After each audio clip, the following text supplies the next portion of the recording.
No Man's Sky 2.0 is the mysterious third pillar that we've been waiting for, and according to Sean Murray, it's going to have more than twice the amount of changes Next had last year.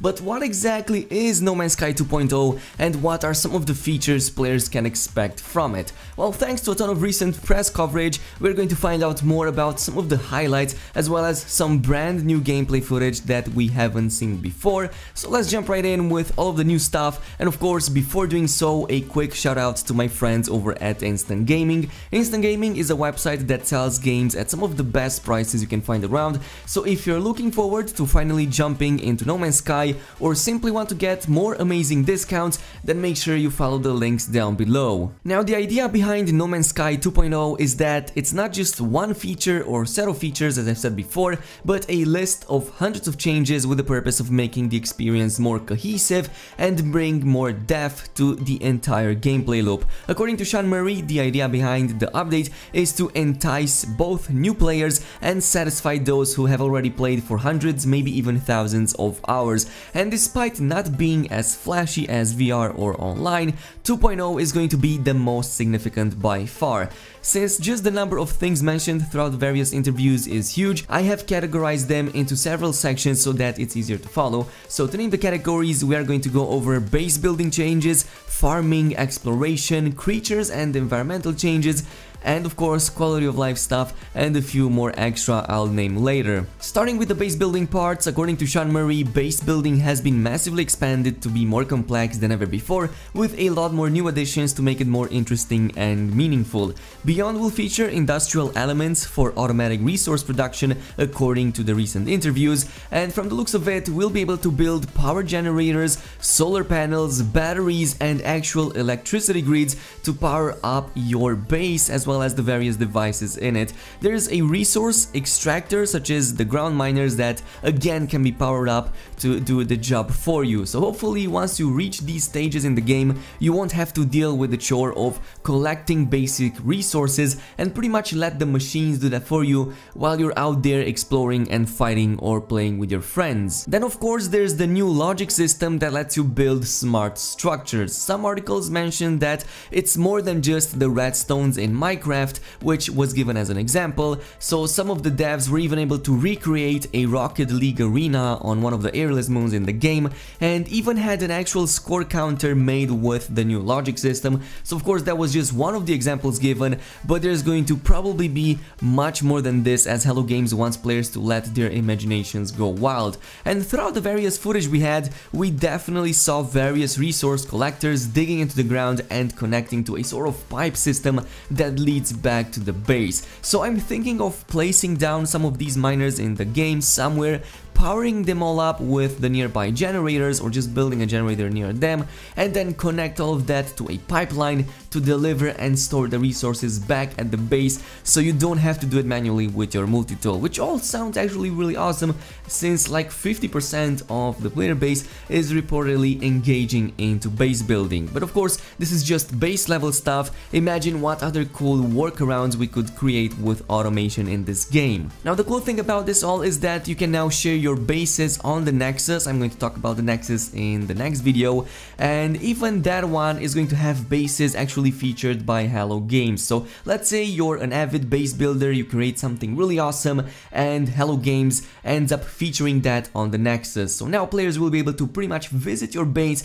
and all of a sudden you will find yourself being pretty much visited by 20, 30 players or whatever, and pretty much have the kind of interactivity that we never had before in No Man's Sky, or at the very least not on that scale. Of course, you can also take a look at some of the bases featured over there, as it's pretty much useful to draw inspirations from others who are really good at pretty much building, and otherwise just explore somebody else's intricate player base. Farming is the second big one talked about, and it now goes way beyond just farming plants, as this feature now fully extends to creatures as well. Beyond will let you pretty much tame as well as farm animals, even ride them as mounts, as it was seen from various gameplay footage footage we had. This means that these creatures will become permanent additions to our base farms, making them not just a resource, but also a fun way to display rare creatures. Let's say you find a very rare specimen that you really want to display, or maybe even farm for resources, you can add that on your base and everybody else will be able to see that as well. And speaking of resources and creatures, there's reports of resource extractors from these animals, such as for example milk extractors, which sounds funny when you put it like that, but it actually makes a lot of gameplay sense. That is because all of this ties in very well with the new cooking system that gets introduced in the Beyond update. According to Sean Murray, players can now use both plants as well as animal resources to cook all sorts of foods, and there's even a recipe system that ties them all in and makes use of them. Players will be able to mix and match these elements to discover new recipes, and to top this all off, you can even deliver the food you have created, adding another layer to the game's economy. So you can pretty much become like this space farmer. You collect space cows, for example, milk them, cook some pies or whatever, and then pretty much sell them to intergalactic travelers, which sounds really awesome, at least from a gameplay point of view. The question that raises is now, will food now also provide buffs or some other kind of benefits to players, or is it just for fluff? That remains to be seen, but we're getting even closer to Minecraft in space, which I'm actually very excited for. Now, for those who don't like settling in one single place or on one single planet, there's changes to exploration as well, and possibly even to fighting. Eurogamer has reported an increase in biome diversity, though it is really hard to tell at this point for those who haven't explored every little corner that this game has to offer. So again, this remains to be seen, but the planetary surface, at the very least, was made to appear more alive. There's new alien creatures and non-player characters that can now be seen roaming on the planet or space stations that they're in, and you can also interact with them for various reasons. They were reported to give new types of quests, as well as some new form of interaction system that comes in the form of this new language system that lets you pretty much interact with these NPCs. So again, not really sure how this is, there were not many details in regards to this, but yeah, the language system could have used a little bit of a retuning,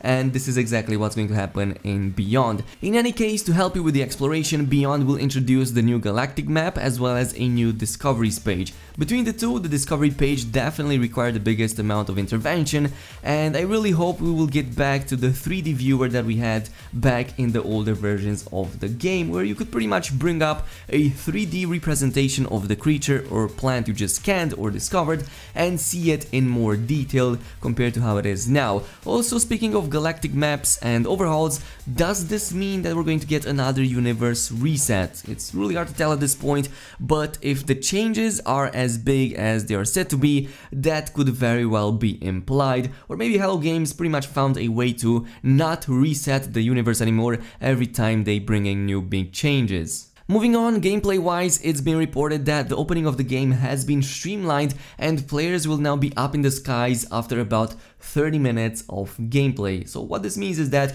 the introductory missions are probably going to get slight changes to make them a little bit better than before, and yeah, they could use a little bit of work, even though this aspect of the game has been worked upon and redesigned many times in the past. Of course, referring to the time from spawning in the game near the crash site to repairing your ship and then lifting off and going into the space. So again, some redesigns of the introductory missions. It's really interesting to see exactly how this goes on, because this is an aspect of the game that has been fine-tuned with pretty much every patch since the beginning of 2016. Outside of this, there's been a lot of quality of life stuff added in the game, and only a full list of patch notes could really explain things better. But in the meantime, we have reports of the performance increase. As some people pointed out, there have been major step-ups in this direction, especially now that the game supports VR and also has to comply with Sony's own PSVR rules of having a stable 60 FPS in that mode. We already saw the improvements with the Vulcan API update